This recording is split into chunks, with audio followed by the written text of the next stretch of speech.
นับสนุนนะครับนำเอาบังไฟนครสามนาเขาทำการแข่งขันนะครับ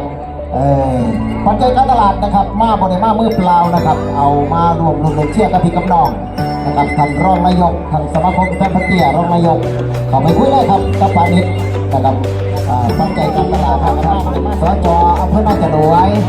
สจแอลนะครับพี่ราชนิพรนะครับพี่น้องชาวชุมชนตำบลประตูมโดยเฉพาะบ้านโนนแดงซ้ำบ้านเจ้าของ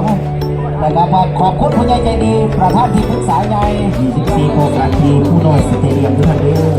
เด้อเจ้าของรถกว882คุณแจรถโตโยต้านะครับมีคุณแจบ้านดูน้ำ2 ลูก3 ลูกลุงซ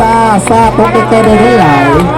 ขอทีมงานป๋าสิริบวกทีมงานนครสามนาจงจุด3 2 ลูก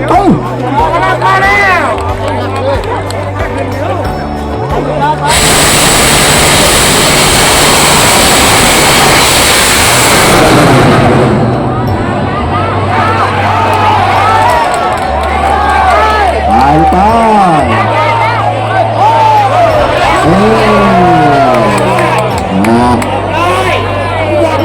ตื่นสูงดีได้